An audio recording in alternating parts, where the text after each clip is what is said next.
베이징 현지인들이 가장 많이 먹는 아침 1위는 베이징 현지인들의 1위는 무엇일까요? AI 통계를 바탕으로 1위를 선정해 제가 직접 체험해보았습니다. 같이 즐겨주세요. 네, 지금 새벽 4시고요. 이야, 사람도 한 명도 없네. 여기 중국 베이징 사람들은 아침 5시부터 운동을 한다고 합니다. 통계에 따르면 베이징 사람들의 아침 운동 스팟 1위는 올림픽 공원이란데요. 네, 여기가 베이징 현지인들의 아침 운동 스팟 1위 올림픽 공원입니다. 확실히 오니까 인파들이 좀 있어요. 이른 아침부터 조깅을 하고 있었는데요. 그럼 저도 현지인들처럼 한번 조깅 좀 해보겠습니다. 조깅을 하면서 느낀 점은 피톤치드 향이 가득하면서 생각보다 공기가 맑다라는 느낌이었는데요. 근데 계속 눈에 뭔가 들어가는 베이징 대기가 그렇게 안 좋다고 들었었는데 제가 고등학교 때 배웠을 때니까 거의 10몇 년 전인데 지금은 생각보다 괜찮은 것 같습니다. 답답하다 이런 느낌은 안 들고 거기 하노이보다 좀 더 좋은 것 같아요. 이렇게 몇 킬로 뛰었는지 알려주는 표지판들도 배치되어 있었고요. 이렇게 물 먹는 데도 있네.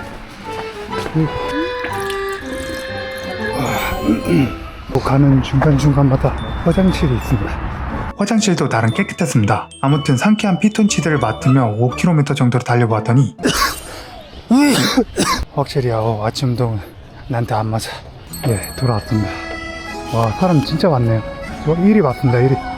다른 게임보다는 풍경은 덜한데 화장실이나 뭐 물 먹는 거 그런 거 인프라 잘 돼 있고 이름값 합니다. 진짜. 그래서 운동을 열심히 했으니까 아침을 먹어볼 텐데 베이징 현지인들이 가장 많이 먹는 아침 1위는 탕요빙과 더푸나오라고 합니다. 그게 뭔지 모르겠는데 일단 한번 직접 가서 주문을 해보죠. 바쁜 출근길을 뚫고 도착한 곳은 토우이아오라는 조식 전문 체인점. 우리나라로 치면 아침에 들리는 김밥 천국 같은 식당이었는데요. 먹는 방법은 빵집처럼 식판이나 집게를 들고 먹고 싶은 메뉴를 고르는 방식이었습니다. 가격대는 400원부터 5,000원까지 다양했고 저는 먼저 알아보기 쉬운 더푸나오를 고르고 탕요빙을 고르려는데 뭐가 뭔지 모르겠더라고요.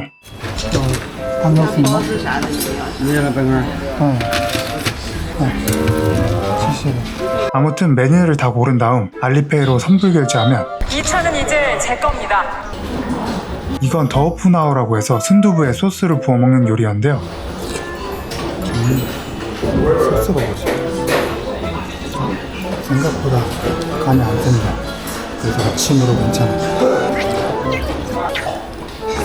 그리고 이름 모를 꽈배기를 먹어봤는데요. 조사를 해보니까 이건 요우티아오라고 해서 중국 아침 식사를 상징하는 빵이라고 합니다.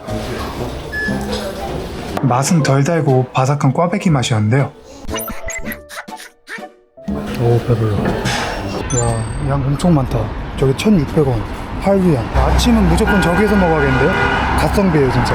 그 다음 현지인들처럼 자전거를 타고 출근길에 오르다 보니 어느덧 아침 9시가 되는데요. 아침이 아닙니다. 저는 여러분들께 관광지를 소개해드리는 관광업을 해보려고 하고요.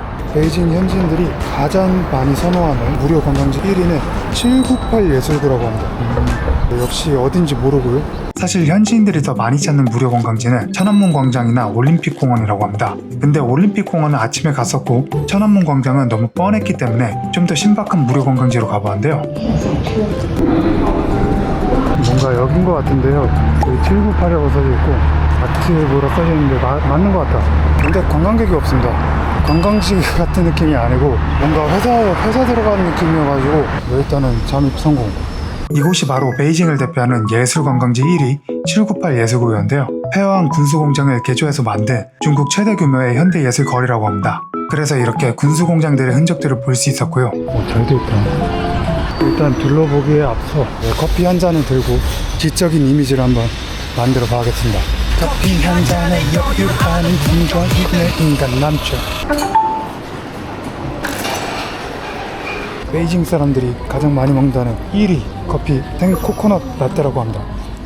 루이신 커피에서 만든 거고요. 중국인들도 동양인이다 보니까 유당불내증이 있어요. 그래가지고 유당불내증을 해결하기 위해서 우유 대신 코코넛 밀크를 넣어서 만든 커피라고 합니다.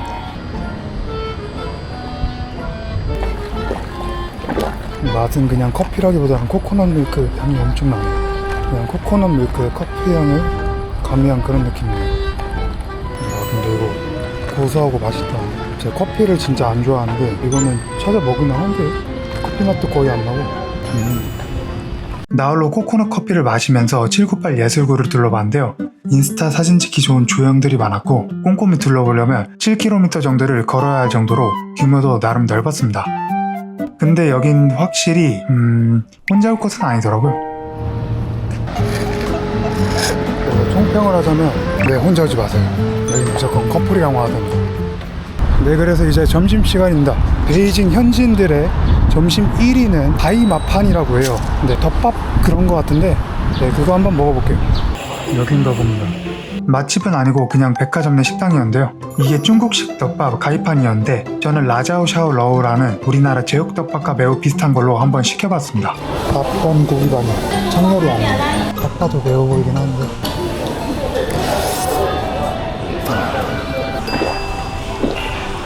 생각보다 잘 먹고요. 우엉 같은 게 있는데 이게 캐리언, 뭔가 돼지 간장 조림인데 매콤한 맛이 추가된 그런 느낌. 제육볶음이랑 결이 달라요.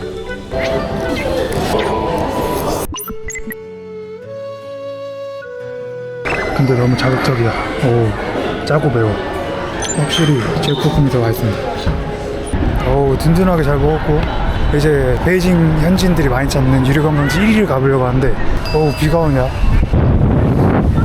네, 그래서 베이징 현지인들이 가장 선호하는 유료관광지 1위는 베이징 유니버셜 리조트라고 합니다. 유니버설 스튜디오가 있는 그런 리조트겠죠. 어쨌든 그게 입장료가 좀 비싸잖아요. 고가임에도 불구하고 젊은 청년들이 많이 선호한다고 합니다. 근데 유니버셜 너무 진부해요. 세계에 다 있어요. 그래가지고 베이징에서만 있는 무조건 가봐야 될 유료 관광지 1순위로 한번 가보겠습니다. 베이징 현지인들이 선호하는 곳이 아닌 많이 찾는 유료 관광지를 가보았는데요. 이야, 자금성. 이야, 그 유명한 자금성을 눈앞으로 오다가. 근데 이곳엔 문제점이 있었는데요. 여기에서 예쁜 사진을 찍기엔 자리가 별로였고 일단 영업시간이 오후 5시까지입니다. 그리고 입장료가 한 만원인가 2만원 한다고 들었어요. 60위안인가? 어쨌든 여기 지금 들어가면 40분도 못 보고 손해거든요. 그래가지고 좀 더 저렴한 가격에 거의 후려치는 가격에 이 자금성을 볼 수 있는 곳이 있다고 합니다. 예, 바로 저기에요. 자금성 영업시간이 끝나갈 무렵인데 이곳에 사람들이 많이 입장하고 있었는데요. 아니야, 183 표가 2위안밖에 안 해. 쌉. 이곳은 경상공원이라고 해서 인공으로 만든 언덕으로 오르면 자금성의 전경을 볼 수 있는 곳이었습니다. 더운 날씨에 등산은 좀 그랬지만 걸어서 10분 정도밖에 안 걸렸고요. 보인다. 사람 겁나 많다. 사람들 사이를 비집고 깔끔한 전경을 찍을 수 있었는데요. 이야, 멀리서 보아야 아름답다의 정석입니다. 놀랄만하네. 하지만 인파가 너무 많아서 깔끔한 색깔은 찍기 어려웠습니다. 이야, 너무 좋은데? 진짜 단돈 400원에 즐길 수 있는 행복. 진짜 추천드립니다. 강추. 네, 어느덧 저녁이 되었고요. 이제 밥 먹을 시간입니다. 그래서 베이징 현지인들의 저녁 식사 1위는 저녁 식사 1위는 바로 그 유명한 허거였는데요. 근데 점심에는 덮밥, 저녁에는 허거. 그림이 너무 단조로워 보여서 요즘 젊은 층들의 저녁 식사로 급부상하고 있다는 생선 요리를 먹으러 가보는데요. 1인용이 팔까나? 你好，辣的不辣的都有的，也可以双拼鱼两吃。 니오 이거랑 카오리. 한국人， 니오 이거랑 카오리. 可以点小一点，小一点。哎，对对对。 오케이. 그냥 일단 들어가 봤습니다. 먼저 해바라기 씨를 주더라고요.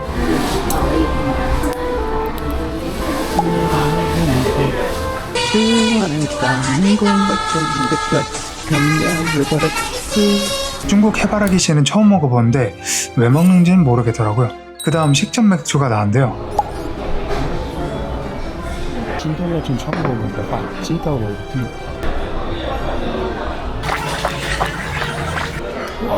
자, 근데 술은 맛있다.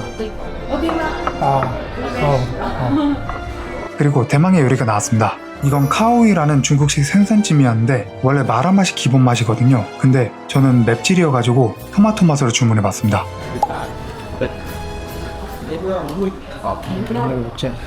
근데 어떻게 먹는지 몰라서 어영부영 하다 보니까 需要切一下吗？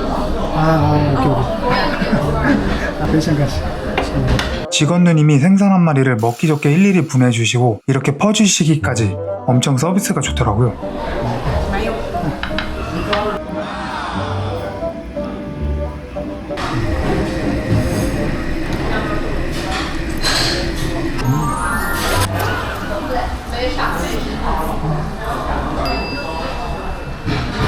이제 제가 듣기로는 보통 파스타로는 보통 가시 두 종이죠. 그냥 식사는 제대로 있고 이 나중에 스파게티 소스가 토마토 있습니다. 정확히 토마토 스파게티 소스에 생선을 끓여 먹는 맛이었는데요. 근데 이게 절대 1인분은 아니었고 한 3, 4인분 정도 되는 양인 것 같았습니다. 몰라서 못 먹겠다. 이거 절대 1인분이 아니에요. 지금 반 마리 이상을 먹었는데 10포캔이에요. 10포캔. 아, 가격이 문제네. 46,000원 나왔습니다. 2.5kg짜리 줬어요. 양아치들 그래서 먹어봤는데 먹을만 합니다. 생선 좋아하시면 먹을만 한데 저는 개인적으로 가시 때문에 별로였어요. 첫 맛은 괜찮았는데 근데 아무리 생각해도 진짜 기분 나쁘네. 혼자 세트 살라고 했는데 2.5인분을 주고. 그렇게 저는 술 기움에 푸념을 한 채 걸으면서 하루를 마무리했는데요. 야,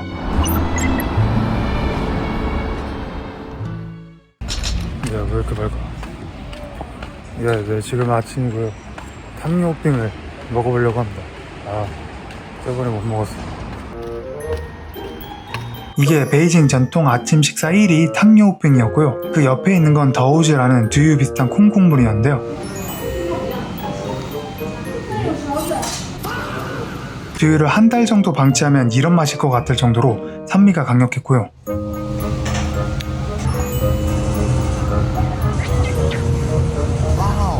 꿀 발라놓은 호떡처럼 달콤하고 기름지고 맛있었습니다. 아무튼 이렇게 해서 베이징 1위 편을 마쳐본데요. 베이징이 워낙 넓어서 다 둘러보지 못해 아쉬웠지만 베이징 현지인들은 뭐하고 사는지 뭐 먹고 사는지 조금이나마 알 수 있었던 시간이었던 것 같네요. 그럼 시청해주셔서 감사합니다.